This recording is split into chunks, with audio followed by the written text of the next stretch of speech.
Hey, new lesson for today. I got my markers ready to go. I hope you've enjoyed the last 2 days of my videos and me just talking to you and sharing, how to divide radical expressions with you. So we're going to move on to another lesson. So if you go to the website and you look at the bottom of day 3, which is Wednesday, there'll be a video, then there'll be a Desmos, which I want you to try, of course. I'm checking up on you guys, so I'm going to share that with you. And then there's a worksheet, which is today's worksheet, solving radical equations. So if you can print that, great. If not, you can just write down a piece of paper, not a big deal. But the answer key is there, so you can check your work. Okay, let's jump into it. So today we'll be doing 1, 5, 9, and 13. What? Leave me alone. Stay there. 13. We'll be doing 13. And just, show your work. We actually did one of these before we left for break, and it wasn't that bad. I don't know if you remember, but I think we had a radical that turned into a quadratic. And I showed it on the graph that where they cross is still the answer, but we had something strange go on. So let's see if we can remember what happens there. Okay, let's look at both sides of the equation. What can be done to this side in order to cancel the radical? Yes, you want to square both sides, okay? So we'll go ahead and square this. You gotta square all of it, and you gotta square the end, square both sides. That cancels or eliminates the radical, so you're just left with what's underneath, which is the 110 minus n. And then, of course, right here, you have n squared. So just by doing that one step, we've taken our radical function equation, and we've turned it into a quadratic. Interesting. Quadratic can have up to 2 solutions. Radicals can only have one. Sometimes they double back, and they're kind of strange, but usually they have one. I've seen radicals do crazy things like this, where they can cross the x-axis twice. Let's see what we have here. We got to watch out for extraneous roots. Solve your quadratic. This is stuff that we're really good at. I'm going to go ahead and move both terms over to there. So plus n and minus 110. So plus n minus 110. And I do that because I want to keep the n squared variable positive.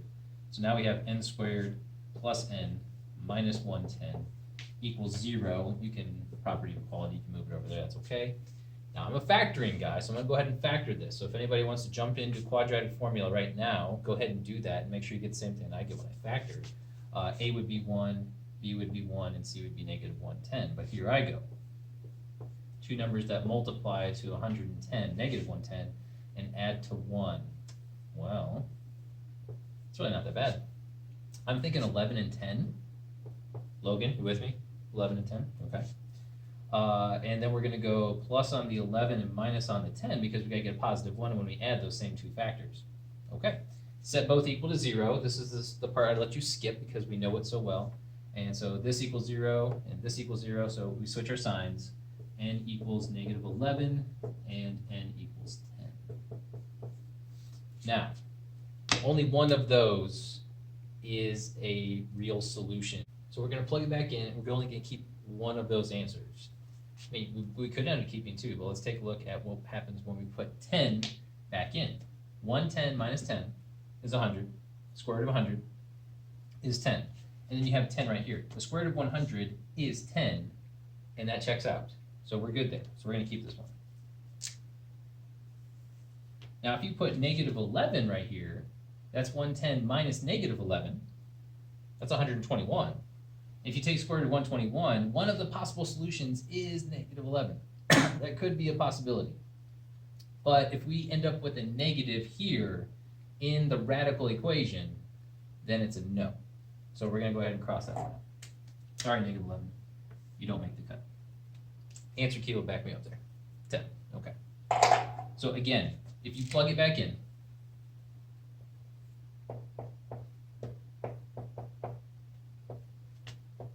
and what's over here is negative, that won't work. Okay?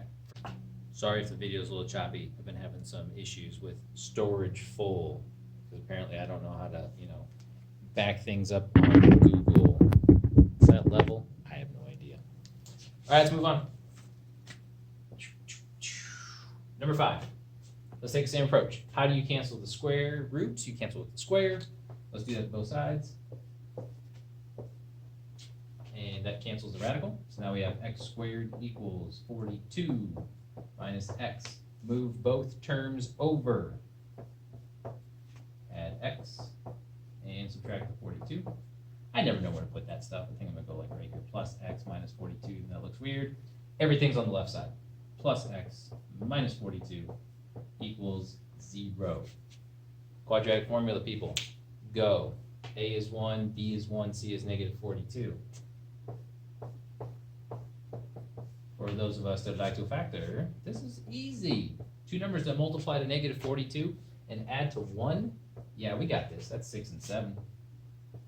And it's a positive 1, so we're going to go plus 7 minus 6. Just as long as those signs are on those numbers, we're good. Set both those equal to 0.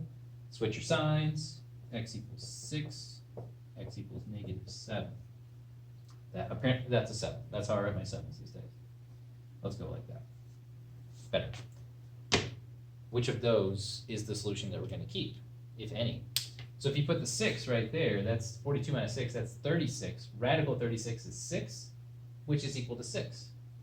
That's a keeper. We like you. Negative 7. We saw this over here with the negative 11. If it's equal to negative, when you plug it back in, you can't keep it. Sorry, negative 7. You are called an extraneous solution.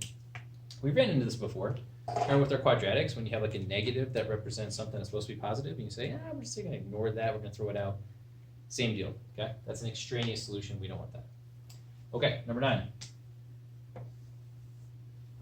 I think you're going to like this lesson today better than the one the last couple of days. I mean, it's stuff that we know how to do, which is nice. We just got to add in this element of extraneous, keep or not keep. Okay. Square both sides. That's the way you cancel the radical. R squared equals 10R. Move it over. R squared minus 10R equals 0. We got it zeroed out. Quadratic formula would be 1, negative 10. But if you're going to factor, you say, okay, there's no C term this time. There's just an A and B. We're going to factor out a GCF, which is R. And you're left with R minus 10 if you divide both those by R. See that? And still equals 0. And now we've got our two solutions. Just like we set both of these equal to 0, which is switch our signs. Here we have R equals 0. And R equals 10, or sorry, R minus 10 equals 0. Which R equals 10. Ooh, we don't have a positive and a negative sign. We've got a 0. Are we going to keep both of these? That's my question. You can take a peek at the answer key. Actually, my answer key's over here today. Because I had some cord issues, with charging and that kind of fun stuff. And also the whole camera bit. That's really slowing me down. It says 0 and 10. Oh, right. If you put 10 right here, 10 times 10 is 100. Radical 100 is 10. That checks out. Now, ignore these squares right here. Remember, the original equation looked like this. So when you plug that one in, we were good. Ding. Now, for this one, if we look at the other solution, when you plug in 0, 0 equals 10 times 0, which is radical 0. That's a true statement. And it didn't equal a negative, so that's not technically against the rules. So this is okay. So we're going to keep both solutions. We're not going to cross one out. Okay? So it must be one of these things over here where you've got two, you have to cross the x-axis twice. It must be doing something goofy. Take a look at that one in decimals. Like type it in, not like this, but you want to type it in as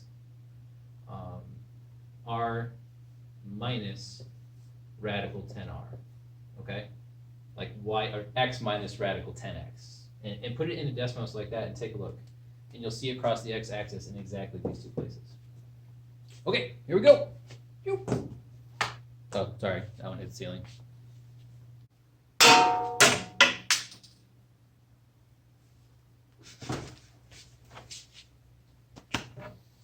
All right, fine, I'll do it. If I have to.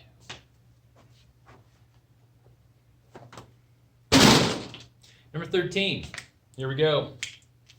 Let's square both sides, just like that guy over there did. Or something. And that cancels the radical. Yippity-doo-dah. Move everything over there.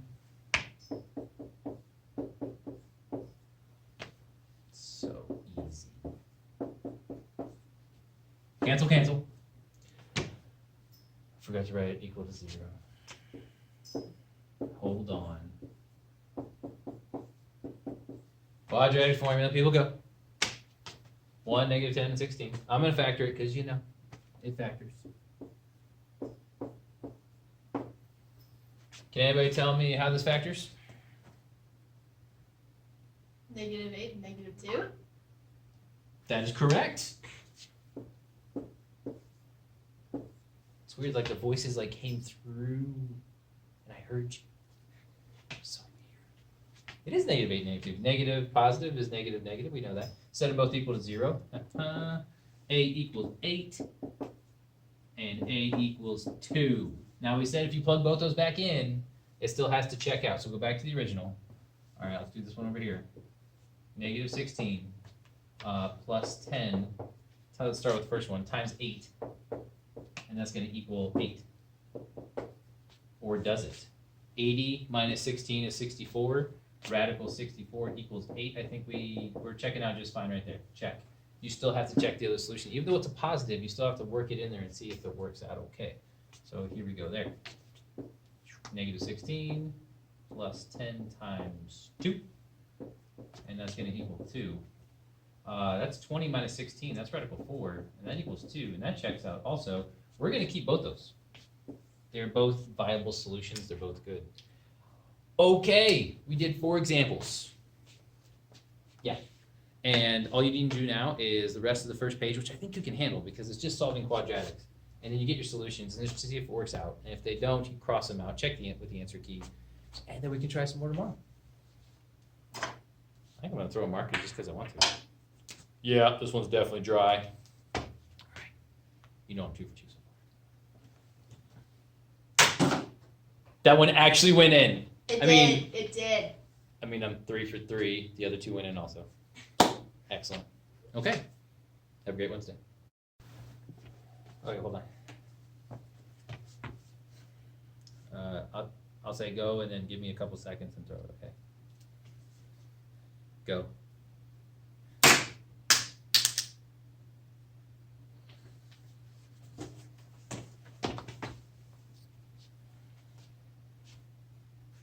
Fine, I'll do it.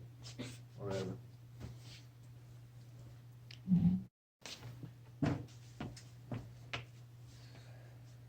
I'll say go in 2 seconds, okay? Go.